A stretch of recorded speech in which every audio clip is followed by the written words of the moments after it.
சுவாதி, ரேவதி எல்லாரும் ஊர்ல ஒரு ஃபங்ஷன்ல கலந்துக்கலான்னு சொல்லிட்டு இருக்காங்க. பாட்டு பாடுற கச்சேரி போட்டியில கலந்துக்கிட்டு இருக்காங்க. நம்ம செங்கல்பட்டு பகுதியில வேற லெவல்ல மாஸா இருந்துச்சு. மிஸ் பண்ணாம ஃபுல்லோடையும் கேளுங்க.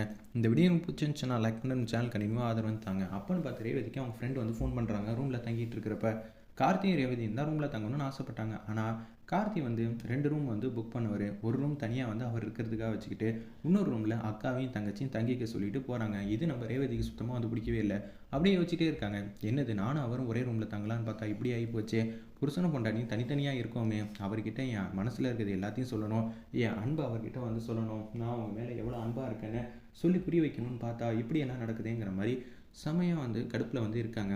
இப்படி தான் என்னை தனியாக விட்டுட்டு போவியாங்கிற மாதிரி யோசிச்சுட்டு இருக்காங்க. அந்த இடத்துல நம்ம ரேவதி அப்பன்னு பார்த்து அவங்க ஃப்ரெண்டு கால் பண்ணி இது மாதிரி என் பொண்ணுக்கு பிறந்தநாள் வச்சுருக்கேன், நீ கண்டிப்பாக வந்தால் நல்லா இருக்குங்கிற மாதிரி சொன்னோன்னே, நீ எங்கே இருக்க? ஏய் நான் உன் ஊரில் தான் இருக்கேன். அப்போனா நீ கண்டிப்பாக வந்துடணும் சரியா? கண்டிப்பாக வந்துடுறேன், எனக்கு அட்ரஸ் மட்டும் அனுப்பிச்சி வச்சிருந்தோன்னே, சரி இப்போ கார்த்தி ரூமில் தனியாக தான் இருப்பார், நம்ம போய் காதலை சொல்லிட்டு வந்துடுவோம்னு சொல்லிட்டு வேக வேகமாக கார்த்தியை பார்க்கலான்னு சொல்லிட்டு ஓடி போகிறாங்க. நம்ம ரேவதி ரூமுக்குள்ளே வந்துடுறாங்க. கார்த்தி குளிச்சிட்டு இருக்காரு. அச்சச்சோ என்னால் தைரியமாக சொல்ல முடியாதுன்னு நினச்சேன், ஆனால் பரவாயில்ல.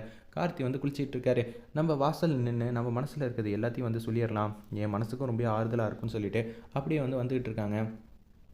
கார்த்திகிட்ட எப்படி சொல்ல போகிறோம், சரி மனசை விட்டு சொல்லிடலாம் அப்படின்னு சொல்லும்போது, கார்த்திக் நீ யாருன்னு எனக்கு தெரியும்ப்பா, இன்னொன்று உன் மேலே அளவு கடந்த அன்பு பாசம் வச்சுருக்கேன், நான் உன்னை காதலிக்கிறேன் அப்படின்னு அவங்க மனசில் இருக்கிறது எல்லா விஷயத்தையும் சொல்லிக்கிட்டே இருக்காங்க. கார்த்திக் இது எல்லாம் சுத்தமாக கேட்கவே இல்லை. ரேவதி சொல்கிற விஷயம் எல்லாம் அப்பன்னு பார்த்து நம்ம சொல்லிட்டோம், நம்ம மட்டும் கேஷுவலாக வந்துடுவோம்னு சொல்லிட்டு கார்த்தி வர மாதிரி தெரிஞ்ச உடனே வேக வேகமாக ரேவதி மாட்டுக்கும் குடுகுடுன்னு ஓடி அவங்க ரூம் பக்கம் வந்துடுறாங்க. சரி காதலை சொல்லிட்டோம், எப்படி இருந்தாலும் சாப்பிட்றதுக்கு கூப்பிடுவாப்பில், கூப்பிடும்போது எதுவாக இருந்தாலும் பேசிக்கலாங்கிற மாதிரி யோசிச்சுட்டு இருக்காங்க. அந்த இடத்துல நம்ம ரேவதி அப்பன்னு பார்த்து கேஷுவலாக போகிறாங்க.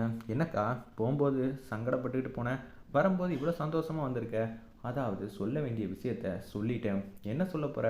இல்லை உங்கள் மாமா கிட்ட சொல்லலான்னு போனேன், ஆனால் அவர்கிட்ட சொல்ல முடியல அப்படின்னு சொல்லி சமாளிக்கிறாங்க. என்னக்கா உளர்ற? இல்லைப்பா சாயங்காலம் ஒரு பர்த்டே ஃபங்க்ஷன் இருக்குது, அதுக்கு போகலான்னு பார்த்தேன், ஆனால் அவர் இன்னும் கேட்கல, நான் சொல்லலைங்கிற மாதிரி உளர ஆரம்பிச்சிட்டாங்க. அந்த இடத்துல சரி என்னமோ உனக்கு ஆச்சு, அது மட்டும் தெரியுது, நல்லதாக இருந்தால் சந்தோஷம்தான், எனக்கு தெரிஞ்சு நீ மாமாவை லவ் பண்ணுறதானே அப்படின்னு சொல்லி அந்த இடத்துல சுவாதி கேட்கும்போது, ஏய் தேவையில்லாமல் பேசாத, நீ மாட்டுக்கும் பாட்டு பாடுற வழியை பாரு, ப்ராக்டிஸ் பண்ணிட்டியா அப்படின்னு சொல்லி கேட்டோன்னே, சரி சரி நான் பார்த்துக்கிறேங்கிற மாதிரி சொல்லிவிட்டு அப்படியே கார்த்தி மட்டும் கதை தட்டுறாங்க. கார்த்தி எல்லா விஷயத்தையும் கேட்டுட்டாங்க, அதனால தான் சந்தோஷமாக என்கிட்ட பேச வந்திருக்காங்கன்னு சொல்லிட்டு ரேவதி மட்டும் யோசிச்சுட்டு கேஷுவலாக சிரிச்சுக்கிட்டே கதவை திறக்கிறாங்க. என்ன ஆச்சு ரேவதி, ஏன் சிரிச்சுக்கிட்டே இருக்க அப்படின்னு சொன்னோன்னே, கார்த்தி என்னோட அன்பை புரிஞ்சுக்கிட்டாங்கன்னு சொல்லி சந்தோஷப்பட்டு திறந்தா கார்த்தி எந்த விதமான ரியாக்ஷன் காட்டாமல் அப்படியே அமைதியாக நிற்கிறாங்க. அந்த இடத்துல சரி வாங்க சாப்பிட போகலாம் அப்படின்னு சொன்னேன். கீழே சாப்பிட்றதுக்காக போகிறாங்க. என்ன ஆச்சு, நம்ம எவ்வளோ பெரிய விஷயத்த சொல்லியிருக்கோம், ஆனால் கார்த்திக்கு சுத்தமாக கேட்டுச்சா கேட்கலையா, இல்லை தெரிஞ்சும் தெரியாமலும் போல் நடிக்கிறாரா, ஒருவேளை சுவாதி இருக்கிறனால கூட இப்படியெல்லாம் யோசிக்கலாம். சரி சாப்பிட்டு முடிச்சதுக்கப்புறமேட்டுக்கு நானும் கார்த்தியும் வாக் பண்ணுவோம், அப்புறம் ஏதாவது கேட்டிங்களா, வித்தியாசமாக எதுவும் தோணிச்சாங்கிற மாதிரி கேட்டு பார்ப்போம்னு சொல்லிட்டு கேஷுவலாக உட்காடுறாங்க. உங்களுக்கு என்ன பிடிக்குமோ அதையே ஆர்டர் பண்ணுங்கிற மாதிரி சொன்னோன்னே, என்னது நம்மளே சொல்கிறான்னொன்னே சரின்னு சொல்லிட்டு வேணுங்கிற ஃபுட்டெல்லாம் ஆர்டர் பண்ணுறாங்க. அப்படியே கேஷுவலாக கார்த்தி சாப்பிட்டுக்கிட்டே இருக்காங்க. அந்த இடத்துல அப்போன்னு பார்த்து நம்ம ரேவதி, என்னடா அது ஒரு ரியாக்ஷனையுமே காணுமே, நம்ம அவ்வளோ விஷயத்த காதலை அப்படியே தேனாக சொல்லியிருக்கோம், ஆனால் கார்த்திக்கிட்டேருந்து எந்த விதமான ரெஸ்பான்ஸுமே வரலையே, என்ன காரணமாக இருக்கும்னு அவங்களுக்கு சுத்தமாக புரியவே இல்லை. அந்த இடத்துல அப்படியே சாப்பிட்டு முடிச்சிடுறாங்க. சுவாதி நீ ரூமுக்கு போ, இன்னொன்று நான் சொல்ல வேண்டியது இருக்குது, சாயங்காலம் ஈவினிங்கில் ஒரு ஃபங்க்ஷனுக்கு போகணும். ஃபங்க்ஷனுக்கா?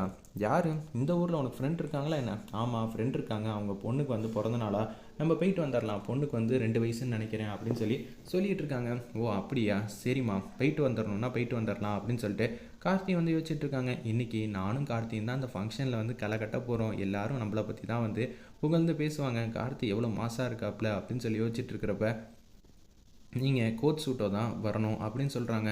கார்த்திக்காக கோட் சூட் எடுத்துடலான்னு சொல்லி யோசிக்கிறாங்க. அந்த இடத்துல நம்ம ரேவதி ப்ரெசென்ட் பண்ணணும், இன்றைக்கி கார்த்தியை நம்ம மாதம் காட்டணுங்கிற மாதிரி யோசிச்சுட்டு இருக்காங்க. அந்த இடத்துல எங்கே போகிறேன் அப்படின்னு சொல்லும்போது, அதெல்லாம் இல்லை, இன்னொன்று உங்ககிட்ட கொஞ்சம் பேச வேண்டியது இருக்குது, நீங்கள் காலையிலேருந்து ஏதாவது வித்தியாசமாக ஏதாவது ஃபீல் பண்ணிங்களா அப்படின்னு சொல்லும்போது, என்ன சொல்கிற வித்தியாசமாக ஃபீலிங்கா, அப்படியெல்லாம் ஒன்றும் இருக்கிற மாதிரி எனக்கு தெரியலையே. இல்லைங்க நல்லா யோசிச்சு பாருங்கள், எங்களை ரூமில் விட்டுட்டு நீங்கள் போனீங்களா? ஆமாம் போனேன், அதுக்கப்புறம் நீங்கள் ரூமுக்கு போயிட்டு குளிச்சிங்களா?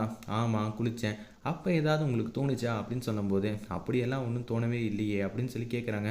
உங்கள்கிட்ட யாரோ ஒருத்தவங்க பேசின மாதிரி இல்லை. என்ன சொல்கிற ரேவதி? என்ன நீ வந்து ஏதாவது சொன்னியா அப்படின்னு சொன்னோன்னே, என்னது ஏதாவது சொன்னனாவா?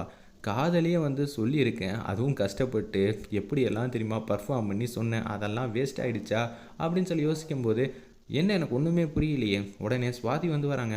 மாமா அது ஒன்றும் இல்லை மாமா, இவங்க என்ன தெரியுமா சொன்னாங்க, எனக்கு நல்லா தெரியும். ஏய் உனக்கு எப்படி தெரியும், நானே சொல்லிக்கிறேன் எதுவாக இருந்தாலும் திருப்பியும் வந்து காதலை சொல்லிடலான்னு சொல்லிட்டு முடிவெடுக்கிறாங்க. கார்த்தி எதுவும் கேட்காமையே போயிட்டாங்களே அப்படின்னு சொல்லி யோசிச்சு சொல்லான் இருக்கிறப்ப, இந்த ஃபங்க்ஷனுக்கு போகிறோங்கிற விஷயத்தை தான் ரேவதி உங்ககிட்ட வந்து சொல்லலான்னு வந்தா, அப்போ தான் வந்து சொல்லியிருப்பான்னு நினைக்கிறேன்னு சுவாதி வந்து சொல்லிட்டா.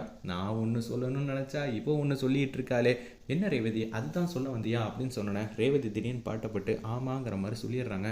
இதை கேட்ட உடனே சரி போயிட்டு வந்துடலாம், இதுக்கு என்னம்மா அப்படின்னு சொல்லிட்டு அந்த இடத்துல யோசிக்கும்போது, சரி நீங்கள் 2 பேரும் போங்க, நான் போய் இங்கே கேஷுவலாக வந்து ஒரு இடத்துல வந்து உட்காந்துட்டு வந்துடுறேன் அப்படின்னு சொல்லும்போது, ரேவதி நீ எங்கேயும் தனியாலாம் இருக்க வேணாம், சுவாதி நீ போமா, நான் வந்து ரேவதி பக்கத்தில் உட்காந்துருக்கேன். என்ன ஆச்சு, நீ ஏன் இப்படி வந்து கஷ்டப்பட்டுட்டு இங்கே உட்காந்துக்கிட்டு இருக்க? ஆமாம் சொல்கிறதெல்லாம் வந்து கஷ்டப்பட்டு சொன்னால் இப்போ முதலேருந்து ஆரம்பிக்கணுமா? நான் என்றைக்கும் உங்ககிட்ட வந்து என் மனசில் இருக்கிற அன்பெல்லாம் சொல்கிறது, நம்ம 2 பேரும் எப்போ சேர்ந்து வாழ்கிறது, ஒன்றுமே புரியலையடா கடவுளே அப்படின்னு சொல்லி ரேவதி வந்து யோசிச்சுட்டு இருக்காங்க. சாயங்காலம் ஆகிடுது. அதெல்லாம் ஒன்றும் இல்லைப்பான்னு சொல்லிட்டு ஃபங்க்ஷனுக்கு கிளம்புற வழியை பார்க்குறாங்க. நம்ம ரேவதியும் கார்த்தியும் சுவாதியும் வந்து கூட்டிகிட்டு போகலாம், இங்கெல்லாம் தனியாக இருக்க வேணாம் புது ஊரில் அப்படின்னு சொல்லிட்டு சுவாதியும் கூட்டிகிட்டு வராங்க. என் ஃப்ரெண்டு ரேவதி இன்னும் கொஞ்சம் நேரத்தில் வந்துடுவா, ரொம்ப வருஷம் ஆச்சு அவளை பார்த்து அப்படின்னு சொல்லிட்டு யோசிச்சுட்டு இருக்காங்க அவங்க ஃப்ரெண்டெல்லாம். அப்போன்னு பார்த்து ரேவதி வந்து வந்துக்கிட்டு இருக்காங்க. இன்னொன்று அவங்க ஜோடியெல்லாம் வந்துகிட்டு இருக்காங்க. அந்த ஃப்ரெண்டோட ஹஸ்பண்டு ஒய்ஃப்னு ஏகப்பட்ட பேர் அழைச்சிருப்பாங்களே, எல்லோரும் ஜோடி ஜோடியாக வராங்க. சூப்பராக இருக்கீங்க, நீங்கள் பார்க்கறதுக்கு அழகாக இருக்கீங்க அப்படின்னு சொல்லி எல்லாரையும் புகழ்ந்து புகழ்ந்து பேசும்போது, மாதம் வந்து கார்த்தி, நம்ம ரேவதி, சுவாதி 3 பேர் வந்து வந்துகிட்டு இருக்காங்க. ரேவதி எப்படி இருக்க, நல்லா இருக்கியா அப்படின்னு சொல்லும்போது, இவர் தான் உன்னோட ஹஸ்பண்டா அப்படின்னு சொல்லி கேட்குறாங்க. ஆமாம் இவர் தான் என்னோட ஹஸ்பண்ட் அப்படின்னு சொல்லி அறிமுகப்படுத்துகிறாங்க கார்த்தி. ஏய் வந்திருக்கிற ஜோடியிலேயே நீங்கள் தான் வந்து யங் கப்பலாக இருக்கீங்க, நீங்கள் தான் சினிமாவில் நடிக்கிற ஹீரோ ஹீரோயின் மாதிரி இருக்கீங்கிற மாதிரி சொன்னோன்னே, ரேவதி வந்து ஆமாம் இவர் என்னோட வீட்டுக்காரரு அப்படின்னு சொல்லிட்டு அந்த இடத்துல கார்த்தியை வந்து கை கோத்துக்கிட்டு அப்படியே வந்து இடிச்சிட்டு பக்கத்தில் வந்து நிற்கிறாங்க. என்ன பண்ணுற ரேவதி, சும்மானு இருங்க, எல்லாரும் வந்து நம்ம ஒத்துமையாக இருக்கணும்னு நினைப்பாங்கல்ல, அதுக்காக தான் அப்படின்னு சொல்லிட்டு கை கோத்துக்கிட்டே வந்து நிற்கிறாங்க அந்த இடத்துல. அப்படியா 2 பேரும் எவ்வளோ ஒத்துமையாக இருக்கீங்கன்னு இதுலேருந்தே தெரியுதுங்கிற மாதிரி சந்தோஷப்பட்டுட்டு இருக்காங்க அந்த இடத்துல. நடத்து நான் கொஞ்சம் நேரம் தனியாக வந்து உட்கார்றேன்னு சொல்லிட்டு சுவாதி மாட்டுக்கும் தனியாக வந்து உட்காந்துட்டு இருக்காங்க. அல்டிமேட்டாக இருந்துச்சுன்னே சொல்லலாம் அந்த சீன்லாம். அப்போன்னு பார்த்து சரிங்க நாங்கள் அங்கே போய் உட்காந்துருக்கோம், நீ வந்தவங்களெல்லாம் கவனிங்கிற மாதிரி சொன்னேன். கார்த்தியை கையை பிடிச்சிட்டு அப்படியே இழுத்துட்டு போயிட்டே இருக்காங்க. நம்ம ரேவதி வேறு லெவலில் மாசாக இருந்துச்சுன்னே சொல்லலாம். போதுமா நீ கொஞ்சம் தனியாக உட்கார்றியா அப்படின்னு சொன்னேன். தனியாக வந்து உட்காடுறாங்க. எல்லாரும் ஹஸ்பண்ட் அண்ட் ஒய்ஃப் ஒன்றா உட்காருவாங்க, இவங்க என்ன தனித்தனியாக உட்காந்துருக்காங்கங்கிற மாதிரி நம்ம ரேவதி வந்து யோசிச்சுட்டு இருக்காங்க. ஆனால் ரேவதியும் கார்த்தியும் ஒருத்தர் வந்து பார்த்துக்கிட்டே இருக்காங்க. வேறு லெவலில் மாசாக இருந்துச்சுன்னே சொல்லலாம்.